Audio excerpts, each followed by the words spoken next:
Era un sábado por la noche cualquiera. Cualquiera hasta que mi marido entró en el salón, con la camisa aún medio abierta del último botón, y me dijo algo que no olvidaré jamás. Laura, tu madre acaba de decirme que te vio besándote con otro hombre. Me quedé congelada. No porque fuera mentira, sino porque, ¿cómo lo supo ella? La noche anterior, había estado en casa de Julián. Habíamos bebido vino, hablado de todo y de nada, y sí, acabamos besándonos en la calle, justo al lado del portal. No fue planeado. No fue un desliz impulsivo. Fue inevitable. Pero que mi madre lo hubiera visto. Eso no estaba en ningún guión. ¿Qué? Le dije, como si esa única palabra pudiera esconder el temblor en mis piernas. ¿Mi madre? Sí, me respondió Sergio, con esa calma tan peligrosa que solo tiene alguien que está sujetando su rabia con los dientes apretados. Dice que salía del ambulatorio, y que te vio con él.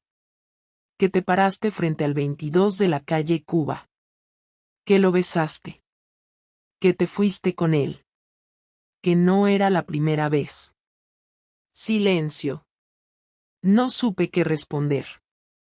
Y tampoco lo hice. Solo me quedé mirándolo como si con eso pudiera borrar lo que había pasado. Pero no. Estaba hecho.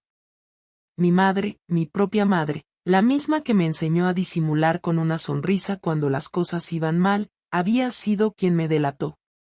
¿Quieres decirme quién es? Me preguntó Sergio, cruzado de brazos. Yo me senté en el sofá. La copa de vino que me estaba tomando seguía medio llena. Se la señalé. ¿Quieres? No. Quiero respuestas. Lo miré fijamente. Me había descubierto, sí, pero no por mensajes, ni llamadas, ni sospechas digitales. No. Fue porque la mujer que me parió me había visto besando a otro hombre. Lo peor era que no sabía si estaba más enfadado por el engaño o por el hecho de que se hubiera enterado así. Porque Sergio no era tonto. Llevaba semanas observándome. Yo lo notaba. Me lanzaba esas miradas cuando pensaba que yo no lo veía. Me hablaba con frases cortas, medía cada gesto, cada silencio. Me tocaba menos. Me besaba menos. Y no era por falta de amor. Era por miedo. Miedo a saber lo que ya intuía. Yo suspiré y, sin saber muy bien por qué, sonreí. Fue un reflejo, uno de esos ridículos que el cuerpo lanza cuando no sabe si gritar o reírse de sí mismo. No es lo que piensas, dije. Sergio soltó una carcajada amarga. ¿En serio? ¿Vamos a empezar con eso? No te estoy tomando el pelo. Solo digo que no es una historia de amor. Él se sentó frente a mí, con los codos apoyados en las rodillas, mirándome como si yo fuera un problema de matemáticas que no acababa de cuadrar. Entonces explícamelo. Y ahí fue cuando, por primera vez en toda mi vida, decidí decir toda la verdad sin maquillar nada. No estoy enamorada de él. Ni lo busqué. Pero, me cansé de sentirme invisible. Me cansé de pasar los días esperando algo que nunca pasaba. Me cansé de ti. De nosotros. De esta casa donde solo hablamos de facturas, de compras, de horarios. Me cansé de no ser nadie más que Laura, tu mujer. Eso lo dolió. Lo vi. Pero no interrumpió. Me dejó seguir. Julián, él me miró como tú me mirabas antes. Me hizo sentir que existía. Que valía algo. Que todavía era capaz de provocar deseo, aunque fuera por un momento. ¿Y eso justifica que lo besaras? No. No lo justifica. Pero sí lo explica. Sergio se levantó. Caminó hacia la ventana. Se quedó mirando la calle, como si fuera a encontrar ahí una respuesta que no estaba en mí. Yo no me moví. Lo dejé procesar. ¿Te acostaste con él? Me mordí el labio. Podría haber mentido. Podría haber dicho que no. Que solo fue ese beso. Que no pasó de ahí. Pero mentir después de todo lo que acababa de decir, era inútil. Sí. Ahí fue cuando algo se rompió. No en él. En mí. Porque verlo ahí, quieto, herido, sin gritar, sin insultarme, fue peor que si me hubiera tirado la copa a la cara. No hizo nada. Y eso fue lo que más dolió. Y entonces dijo algo que no esperaba. Mañana mismo hablaré con tu madre. No quiero volver a saber de ella. Pero antes, quiero que me digas todo. Hasta el último detalle. Y así, en ese salón, con la copa de vino ya caliente, empezó la caída libre. Porque si pensaba que esto era el fondo, no sabía lo que venía. Sergio se dio la vuelta, cruzó los brazos y me miró como si estuviera viendo a una desconocida. Me pidió que hablara, sin rodeos, sin decoros, sin falsas excusas. Quería detalles. Quería saberlo todo, y lo dijo así, en seco, sin elevar la voz pero con una firmeza que no le había visto nunca. Me senté recta, tomé aire y le dije que empezamos a vernos hace un par de meses, que todo había comenzado en la oficina, con charlas de pasillo, cafés al salir, mensajes que no parecían comprometedores hasta que un día ya no eran tan inocentes, y que sí, lo había buscado, porque después del primer beso hubo un segundo y después un tercero, y después ya no importaba contar.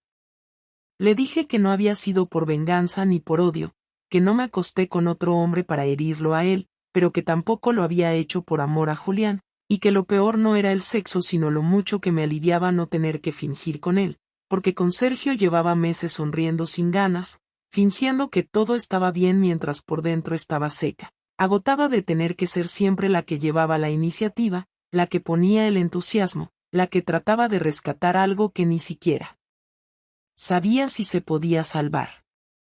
Sergio no me interrumpió. Caminaba en círculos como si necesitara moverse para no explotar. Cuando terminé de hablar, me preguntó cuándo fue la última vez que estuve con él. Le dije que el miércoles. Se rió, seco, sin humor, me miró como si acabara de decirle que me acosté con su hermano o con su mejor amigo. Me preguntó si había usado la cama de nuestra casa.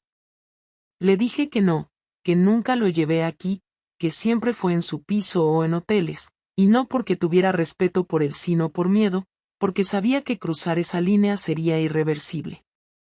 Él se apoyó en la mesa y me dijo que no podía creer que yo fuera la misma persona que había conocido hacía más de una década, que no podía entender cómo habíamos llegado hasta aquí, que si él no era suficiente, que si yo había estado actuando todos estos años.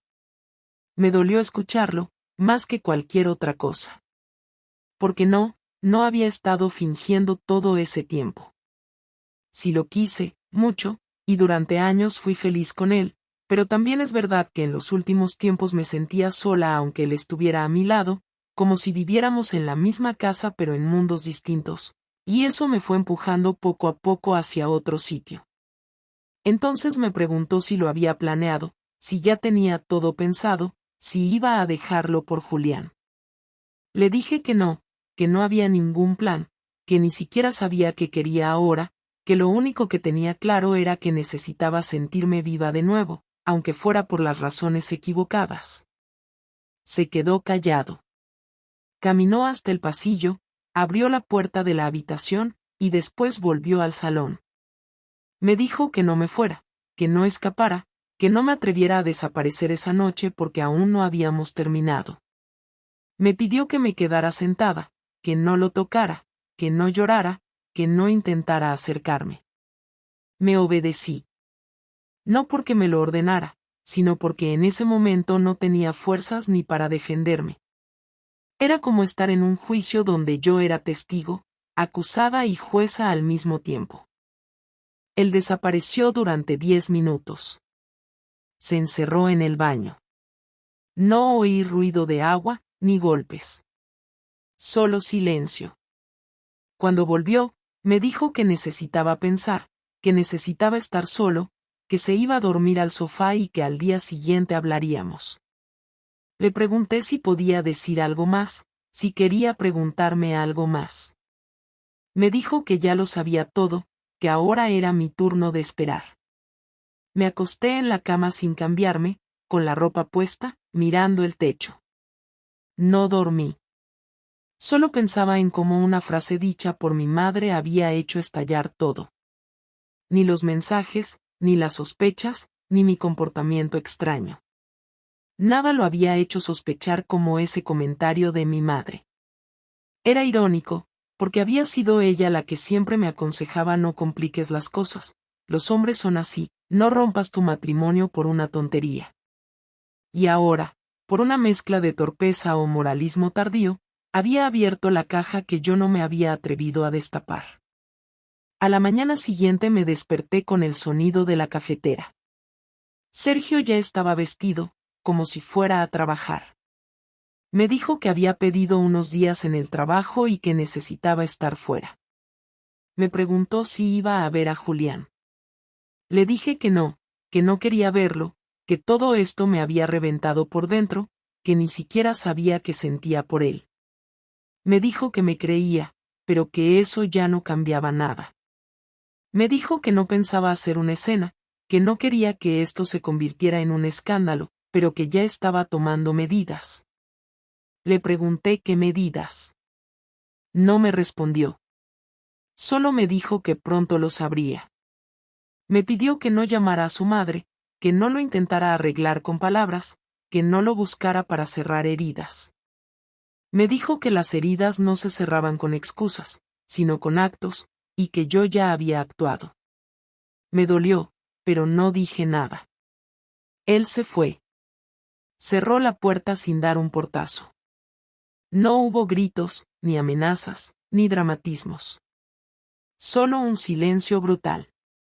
Me quedé sola en casa, mirando esa taza de café humeante que no había tocado, sabiendo que algo muy profundo se había roto y que, aunque él no lo supiera aún, yo también estaba rota por dentro, aunque lo hubiera provocado yo misma. Esa noche, supe que vendría algo peor. Porque cuando un hombre se queda callado y se va sin decirte qué hará, es porque ya lo está haciendo. Pasaron 2 días sin saber absolutamente nada de Sergio. No me llamó, no escribió, no volvió por casa. No cogía el teléfono ni respondía a los mensajes. Yo seguía viviendo en nuestro piso, como una intrusa en mi propia vida, caminando por el pasillo sin hacer ruido, como si pudiera molestar su ausencia. No me atrevía a hablar con nadie del tema. Mis amigas creían que estábamos pasando por una crisis común. Mi madre no volvió a llamarme, seguramente por vergüenza, rabia o culpa, no lo sé. En el trabajo fingía que todo estaba normal, pero no lo estaba. Dormía mal, comía peor, y pasaba más tiempo revisando el móvil que otra cosa, esperando un mensaje de Sergio que no llegaba. El martes, a primera hora, encontré el primer indicio de lo que vendría después. Al abrir el correo, encontré una notificación del banco informándome de que se había solicitado el cierre de nuestra cuenta conjunta y que se estaba procesando una transferencia completa de fondos a una cuenta a nombre de Sergio. Llamé al banco de inmediato. Me dijeron que todo era legal, que él era cotitular y que tenía derecho a hacerlo. Les pregunté si podía cancelar la operación y me dijeron que no. En ese momento entendí que él ya estaba ejecutando su venganza, y que no iba a ser impulsiva ni teatral, sino meticulosa y silenciosa. No pasaron ni 3 horas antes de que recibiera una llamada del despacho de abogados donde trabaja una amiga de Sergio. Me dijeron que tenía una cita para el viernes, que se me entregarían documentos y que sería recomendable que me presentara acompañada de un abogado. Les pregunté de qué se trataba, pero solo me dijeron que era una notificación formal. Sabía lo que era. Sabía perfectamente que iba a ser el inicio del divorcio, pero lo que no esperaba era el tono con el que estaba siendo tratado todo. frío, directo, sin margen de reacción. Me metí en el correo de la comunidad de vecinos, no por paranoia sino por costumbre, y ahí encontré otra bomba. Sergio había enviado un correo al presidente comunicando que, de forma temporal, yo viviría sola en el piso, pero que él se desligaba de cualquier responsabilidad sobre los pagos comunitarios. Básicamente me estaba dejando el piso, pero no por generosidad, sino por estrategia. Me estaba quitando todo lo que podía, pero sin ruido. El viernes fui al despacho de abogados. Me acompañó Marta, una compañera del trabajo que tenía formación en derecho y a la que no le conté todo, solo que estábamos en proceso de separación. Me entregaron un paquete de documentos, más de 30 páginas, donde se detallaba el reparto de bienes, la solicitud de disolución del matrimonio, y una cláusula que me heló la sangre. Sergio pedía que se añadiera una declaración jurada donde yo reconocía que había cometido adulterio y que la responsabilidad del deterioro de la relación recaía exclusivamente sobre mí. Cuando leí eso, sentí rabia, no porque fuera mentira, sino porque lo había puesto por escrito, ante un abogado, en un documento oficial, como si necesitara dejar constancia de que él era la víctima y yo la culpable. Marta me miró esperando una reacción, pero no dije nada. Solo pedí una copia para llevarla a otro abogado. Lo peor fue ver que había una hoja firmada por él con la fecha del día siguiente a nuestra última conversación. Eso quería decir que no había improvisado nada. Ya lo tenía preparado. Ya sabía que iba a destruirme poco a poco, sin tocarme, solo dejando que el sistema hiciera su trabajo. Esa noche, cuando volví a casa, me encontré con que faltaban más cosas. Un par de cajas con sus libros, algunas herramientas, incluso los cuchillos buenos de la cocina. Había pasado en algún momento de la semana sin que me diera cuenta, quizás con ayuda de alguien, y me los había ido quitando poco a poco. No eran cosas valiosas, no económicamente al menos, pero eran nuestras cosas. Las había elegido yo, las habíamos comprado juntos. No era el valor, era el gesto. Empecé a revisar cada rincón, y vi que también había vaciado una de las estanterías de la habitación, donde teníamos fotos, recuerdos de viajes, pequeños regalos que nos habíamos hecho. Todo lo de él había desaparecido. No quedaba ni una nota, ni una carta, ni una postal. Me estaba borrando. Literalmente. Como si nunca hubiera estado ahí. El lunes siguiente recibí una llamada de Julián. Lo había bloqueado la semana anterior, pero me escribió desde otro número. Me pidió verme. Le dije que no. Me insistió. Le pregunté si tenía idea de todo lo que había provocado. Me dijo que no era su culpa, que yo había sido la que dio el primer paso. Me pareció patético. Le dije que no me volviera a escribir, que no quería saber nada de él, que no pensara ni por un segundo que esto iba a continuar. No por dignidad, sino porque ya no sentía absolutamente nada. Lo había usado, sí, y él me había usado también. Éramos dos adultos perdidos en su propio aburrimiento, eso era todo. Colgué y bloqueé el número nuevo. Y en ese momento supe que lo que me quedaba por delante era enfrentar a Sergio, aunque no tuviera ganas, aunque supiera que él ya había ganado. El lunes por la tarde, después de que bloqueara a Julián, decidí que no podía seguir esperando que Sergio tomara todas las decisiones. No porque quisiera arreglar las cosas, sino porque no iba a quedarme sentada viendo cómo me desmantelaba sin decir nada. Le escribí un mensaje directo, sin adornos, solo una frase donde le decía que quería hablar en persona y que me debía una conversación. No respondió durante todo el día, pero a las 9 de la noche tocó el timbre. Entró sin saludar, sin siquiera mirarme, como si ya no fuéramos personas sino dos asuntos pendientes. Se sentó en la silla del comedor, cruzó los brazos y esperó. Yo me senté frente a él. El ambiente era tan tenso que hasta el reloj de la pared parecía sonar más fuerte. Le pregunté si quería hablar o solo había venido a firmar papeles. Me dijo que venía a escuchar, que ya había dicho todo lo que tenía que decir. Le dije que me parecía bien que quisiera divorciarse, que entendía que no había marcha atrás, pero que lo que estaba haciendo era cruel, que podía haberlo hecho de otra forma, sin ensañarse, sin usar a los abogados como castigo. Me respondió que no era castigo, que era justicia. Le pregunté qué justicia había en borrarme de la cuenta bancaria, en quitarme hasta los cuchillos de la cocina, en hacer que nuestra separación pareciera un juicio con culpables y testigos. Me miró con una calma que no le conocía y me dijo que durante años había tolerado mis silencios, mis cambios de humor, mis ganas de estar en todas partes menos en casa, y que ahora que por fin tenía pruebas, no iba a ser como si no pasara nada. Le pregunté si todo esto era para demostrar algo a los demás o para demostrárselo a sí mismo. Me dijo que era para dejar claro que no era el estúpido que yo había pensado que era. Le respondí que nunca pensé eso de él, que si lo hubiera hecho no habría aguantado tantos años a mi lado. Me dijo que no aguanté, que justo por eso estábamos sentados ahí. Le pregunté si pensaba que todo lo que hicimos juntos no valía nada. Me dijo que sí valía, pero que había dejado de valer desde el momento en que me acosté con otro. Le dije que no lo hice por odio, que no fue una traición fría, que no planifiqué nada. Me preguntó si esperaba que eso hiciera la diferencia. Me quedé callada unos segundos. Luego le dije que no esperaba nada, que solo necesitaba entender si todavía había algo que valiera la pena salvar.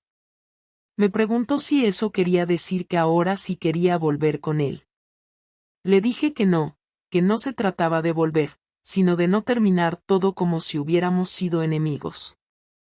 Me miró un buen rato sin decir nada. Finalmente me dijo que para él era imposible no sentir rencor, que si yo creía que con una conversación podíamos convertir todo esto en un proceso amistoso, era porque no tenía idea del daño que había causado. Le respondí que sí lo sabía, que lo veía en su cara, en sus gestos, en cada acción que había tomado desde que mi madre le dijo lo que vio. Me preguntó si la culpaba a ella. Le dije que no, que me culpaba solo a mí. Me preguntó si ya no sentía nada por él. Le dije que no podía responder a eso de forma clara, porque una parte de mí todavía lo respetaba, otra lo extrañaba y otra simplemente quería que desapareciera para siempre. Me preguntó si lo había amado de verdad. Le dije que sí, que nunca dudara de eso. Me preguntó por qué no se lo había dicho antes de hacer lo que hice. Le respondí que porque en ese momento no pensaba en consecuencias, que solo quería escapar, aunque fuera un rato. Me dijo que todo lo que le había dicho confirmaba que no tenía idea de lo que significaba el compromiso. Me encogí de hombros. Me preguntó si Julián valía todo esto. Le dije que no valía nada, que ya no estaba en mi vida y que no quería que volviera a estar. Sergio se levantó, dio una vuelta por el salón y luego se apoyó en la pared. Me dijo que no pensaba detener el divorcio, que no iba a cambiar su estrategia, pero que tampoco quería convertir esto en una guerra sucia. Me preguntó si iba a firmar los papeles. Le dije que sí, que ya tenía abogado y que estaba revisando todo. Me pidió que no intentara quedarme con cosas que no eran mías. Le dije que no lo haría. Me pidió que no le hablara más a su familia, que no necesitaba explicaciones. Le dije que tampoco lo haría. Me dijo que cuando termináramos todo, esperaba no volver a cruzarse conmigo nunca más. Le respondí que eso no podía garantizarlo, pero que por mi parte no tendría que preocuparse. Se acercó a la puerta, la abrió, pero antes de salir se giró y me preguntó si en algún momento había pensado en confesarle todo antes de que se enterara por mi madre. Le dije que sí, pero que me había faltado valor. Me preguntó qué pensaba hacer si nunca se enteraba. Le dije que probablemente habría seguido viviendo así, con la culpa escondida debajo de la rutina. Asintió y se fue. Esa noche no lloré. No porque no doliera, sino porque no quedaban lágrimas. Me senté en el suelo, junto a la puerta, y me quedé ahí hasta que se hizo de día, pensando en todo lo que había dicho, en todo lo que había callado y en todo lo que aún faltaba por pasar. Una semana después de aquella conversación en casa, recibí un aviso de correos. Pensé que sería algo del banco o de la gestoría, algún documento más sobre la cuenta o la hipoteca. Fui por la mañana, sin darle demasiada importancia, y recogí un paquete rectangular, discreto, sin remitente visible. Al llegar a casa lo abrí sin sospechar nada extraño. Dentro encontré una carpeta negra, gruesa, perfectamente organizada, con separadores de colores y documentos impresos en papel de alta calidad. Me senté en la mesa del comedor y empecé a revisarlo. El primer folio era una carta firmada por Sergio. La leí entera. Decía que no bastaba con divorciarnos, que necesitaba que yo viera con mis propios ojos todo lo que había significado para él descubrir la verdad.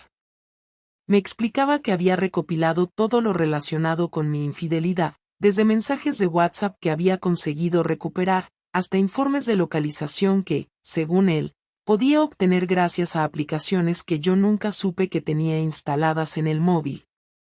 Al principio pensé que era un farol, pero al seguir pasando las hojas, me di cuenta de que no exageraba. Había capturas de conversaciones mías con Julián, no solo en WhatsApp, sino en Telegram y en Instagram, algunas antiguas, otras más recientes, con fechas y horas. También había fotografías que no recordaba que existieran, imágenes de nosotros entrando a su edificio, capturas de cámaras de seguridad que Sergio probablemente había solicitado de alguna manera. Cada página era una muestra de que él no solo había descubierto la traición, sino que había decidido investigarla con paciencia.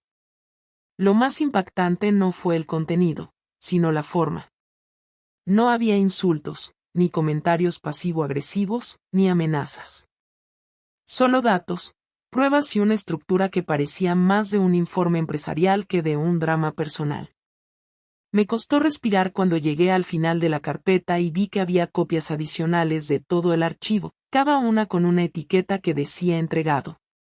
Una para mis padres, otra para su familia, otra para mis jefes, otra para mi abogado, y una más que, según él, era para mí, pero que había sido enviada a un buzón del edificio donde vive Julián. Tomé el teléfono y lo llamé. No me lo cogió. Le escribí un mensaje que decía que necesitábamos hablar urgentemente. No respondió. Fui a casa de mis padres por la tarde. Mi madre no me abrió. Fue mi padre quien lo hizo. Me miró sin decir nada y me entregó una bolsa con varios papeles dentro.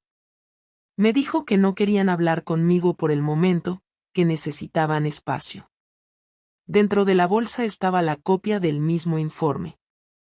Más tarde llamé a la oficina, a una compañera de confianza, y le pregunté si había llegado algo para mí. Me dijo que sí, que había un sobre cerrado que mi jefe había recibido en persona y que luego guardó en su despacho sin comentar nada. Me temblaban las manos. No era solo que Sergio quisiera castigarme, era que quería que todos supieran exactamente cómo había sucedido todo.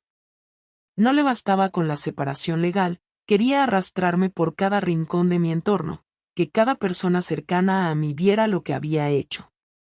La humillación no era pública en el sentido tradicional, pero era lo suficientemente dirigida como para destruir cualquier intento de recomponer mi imagen ante la gente que me conocía.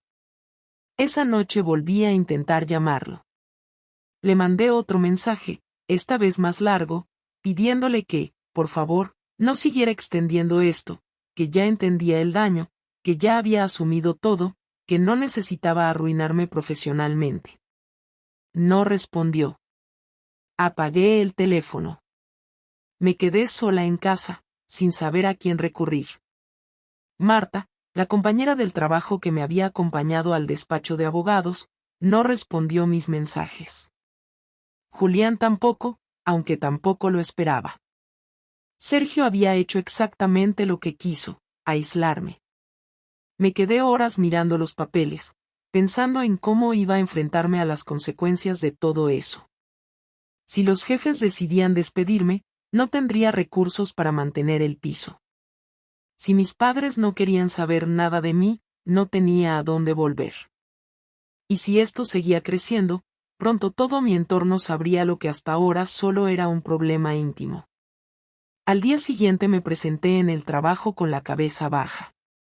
Nadie me miraba distinto, al menos no abiertamente. Mi jefe no me llamó. Nadie mencionó nada. Pero la incomodidad se notaba en el aire. Era como si todos supieran algo, pero nadie se atreviera a decirlo. Por la tarde, al salir, me crucé con Sergio en la calle. Iba caminando con una bolsa de supermercado.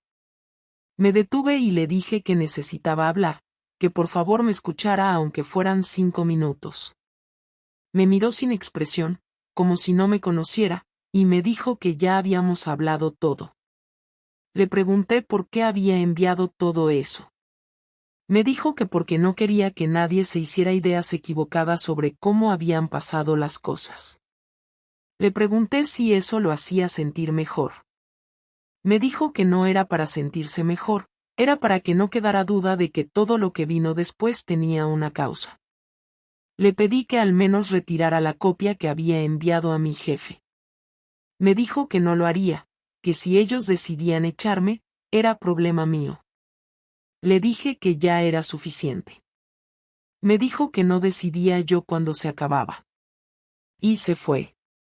Esa noche entendí que no me estaba castigando por lo que hice, sino por todo lo que se había acumulado durante años. No era solo por haberme acostado con otro hombre. Era por las veces que lo hice sentir menos, por los días en que no hablé, por las semanas en que lo traté como si no estuviera ahí. Me lo había guardado todo, y ahora me lo estaba devolviendo de una sola vez. No tenía forma de defenderme, porque no había excusas. Solo quedaba esperar que se cansara de golpear, aunque no usara las manos. 2 semanas después de que me entregaran el dossier y todo quedara al descubierto, firmé los papeles del divorcio en una sala de reuniones que parecía más una oficina de recursos humanos que un sitio donde se cerraba una vida entera. Sergio no estaba presente. Su abogada me explicó que ya había firmado todo por su parte y que solo faltaba mi rúbrica. No dije nada, no pregunté nada, solo firmé. Me entregaron una copia de todo el acuerdo, con el sello correspondiente y una lista de observaciones técnicas sobre el reparto de bienes y responsabilidades fiscales. La última hoja tenía una nota escrita a mano que no estaba incluida en la versión digital que me había enviado mi abogado. Era de Sergio. Me decía que esperaba no tener que volver a verme, pero que si algún día necesitaba recordar por qué no se debe jugar con la gente que te quiere, ahí tenía la historia completa para repasarla. No rompí la hoja ni la guardé, la dejé dentro de la carpeta y la metí en un cajón al llegar a casa. Había algo cruel en esa despedida escrita, pero también algo que sonaba a cierre. La misma tarde del divorcio, llamé al despacho y pedí una reunión con mi jefe. No iba a esperar a que me despidieran sin decir nada.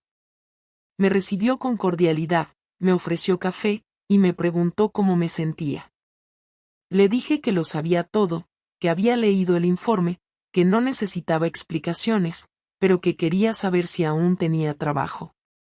Me miró en silencio y después me dijo que no pensaba meterse en asuntos personales, que mientras yo cumpliera con mis responsabilidades, no había ningún problema, pero que si lo que había pasado afectaba al ambiente laboral, no podría protegerme. Le agradecí la claridad. Le dije que no tenía intención de convertir nada en un drama y que me limitaría a hacer mi trabajo. Me pidió que tomara unos días si los necesitaba. Le dije que no, que prefería seguir con la rutina. Salí de ahí sin saber si me creía o no, pero por primera vez en semanas sentí que al menos una cosa no se estaba cayendo a pedazos. Los días siguientes fueron extraños. Iba al trabajo, cumplía, regresaba a casa, comía sola, leía por obligación, dormía mal y repetía el ciclo. Nadie más me llamó. Ni Marta, ni mis padres, ni nadie. Parecía que todos habían decidido guardar silencio hasta que yo también desapareciera de sus conversaciones. Pensé en mudarme, pero no tenía energía para enfrentar una mudanza, ni recursos para asumir nuevos gastos sin saber si mi trabajo seguiría estable. Pensé en buscar a un terapeuta, pero no quería hablar con desconocidos. Pensé en escribirle una carta a mis padres, pero no quería parecer que estaba buscando perdón.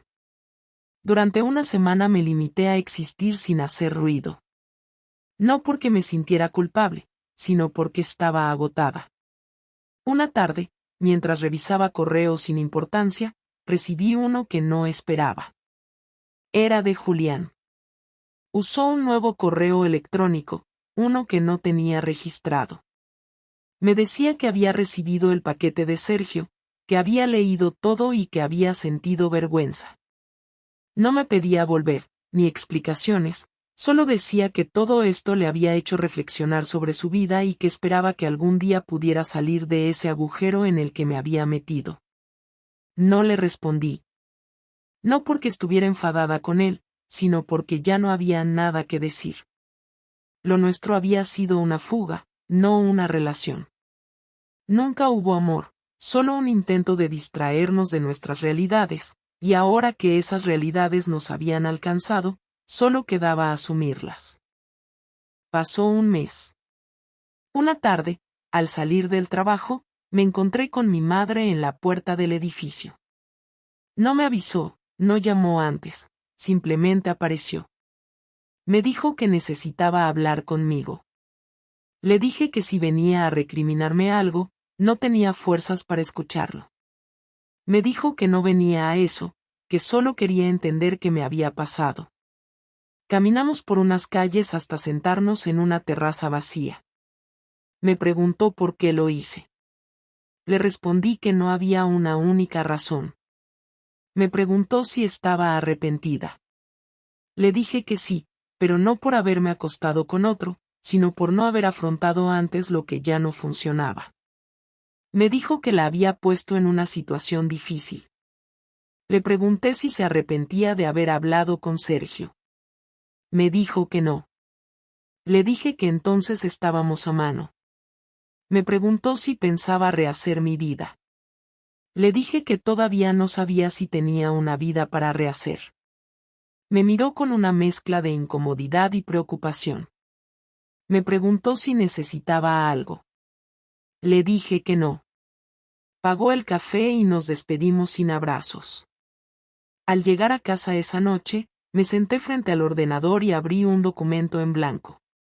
No sabía para qué, no tenía nada específico que escribir. Solo empecé a anotar cosas. Horas después tenía una cronología completa de mi matrimonio, desde el primer día que conocí a Sergio hasta la última vez que lo vi. No era un diario, ni una carta, ni un intento de redención. Era solo un registro. Quería entender cómo había llegado a ese punto. Lo escribí sin adjetivos, sin adornos, sin emociones fingidas. Solo hechos. Cuando terminé, lo guardé y cerré el archivo. No lo volví a abrir. No lo borré tampoco. Semanas después, un sábado por la mañana, recogí toda la documentación del divorcio, el informe, las cartas, las copias, y las metí en una caja. La sellé con cinta y la metí en el fondo del armario. No porque quisiera olvidar, sino porque ya no necesitaba verla más. A Sergio no volví a verlo. Supe por una vecina que se había mudado a otro barrio. Nunca me escribió, nunca preguntó por mí. Hizo exactamente lo que dijo que haría, desaparecer. Y eso fue lo más coherente de todo. Lo que aprendí de todo esto no es una lección sobre el amor, ni sobre la fidelidad, ni sobre cómo manejar una crisis. Aprendí que las personas no se rompen de golpe, se van agrietando poco a poco, y si no haces nada, llega un día en que la grieta se convierte en una fractura. No justifico lo que hice. Pero tampoco me culpo sin matices. No busco que nadie me entienda. Solo necesitaba contar cómo terminó todo. Porque cuando se pierde algo que formó parte de ti durante tanto tiempo, lo mínimo que puedes hacer es dejar constancia. Aunque sea para ti misma.